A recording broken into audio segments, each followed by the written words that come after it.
Bruson. E io te ne devo salutare, o che dice basta scepetè, e allora? Cosa diventò una cravola, diventò vegetariano. No, ti sento come dice ho detto, no? Che piace. In che senso? No, Bruson. In che senso? Non ho capito, in che senso? Parliamo sempre con Carlo Di Bertis, il famoso detto. E cosa gli trova? Io le volte per anche cambiare idea.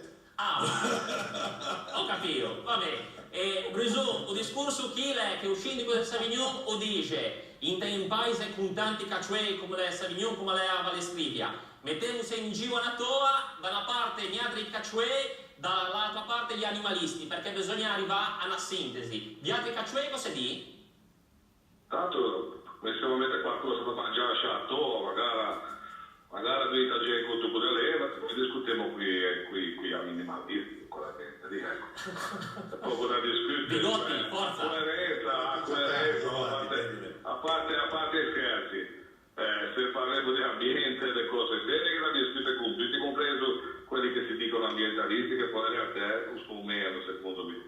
Se parliamo di gente che sono animalisti puri, che quindi non accetta un rapporto che deve essere tra l'uomo e la bestia, credo che sia poco da discutere. Poi sentiamo l'ospite che mi ha portato Bigotti per queste tesi. In tuo frattempo lasciamo Uspanò, non professor Bandi, prima Codiva che di altri metodi rispetto ai scepetè, Bruson. Questa gaffa a cua, quando venivano così, ma non credo che risolva il problema del cinghiale o dell'equilibrio faunistico che chiede di altri metodi. Se che sono sicuramente cruenti e quindi metodi tipo a castrazione, tipo gli anticoncessionali o addirittura qualche duro dice degli mentali o delle forme di avvelenamento, perché circola anche queste voci qui, quindi metodi lì penso che siano cruenti e contro la natura rispetto al fatto che l'uomo possa andare lì a prelevare qualcosa. Ognuno degli altri preleva qualcosa, anche gli animalisti dalla natura, come sta dall'aia. Vabbè, ma al di là da filippica politica, vabbè, al di là del comizio, dice anche se i morti, che sueni non è come cacciuei. Ma morti, no, chi era che l'ha detto che sono morto? Perché prima tu... Ma no, che i sueni non che sono, le vea? Non è il futuro.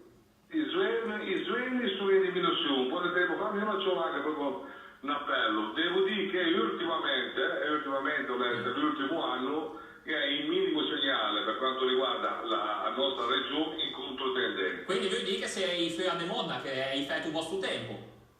No, in controtendenza nel senso che rispetto alla diminuzione degli ultimi anni o è infermo perché sta cominciando a capire lì che per certi settori se non interviene l'uomo o è il problema. Va bene, fermo lì Bruson, Bigotti, cosa che dimo?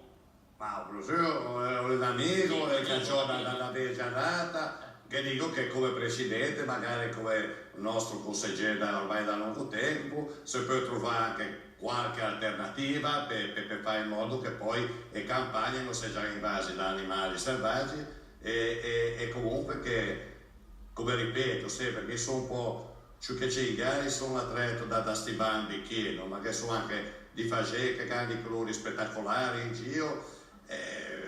Sì, vederli ammassare mi fa un po' male. Capito Bruson? Salutiamo. Ho capito, ma non condivido proprio niente. Basta ricordare in dato, in Scialapellina, la nostra Liguria, che c'è carne di cinghiali e caprioli che non carne di allevamento, cioè vacche, maiali, crave, pecore, quella roba lì. Bene. Una risorsa enorme. E stare orbi su questa risorsa vuol dire non avere una visione concreta di come stanno le cose. Tutto ciao, grazie Presidente, grazie a Francesco Bruson.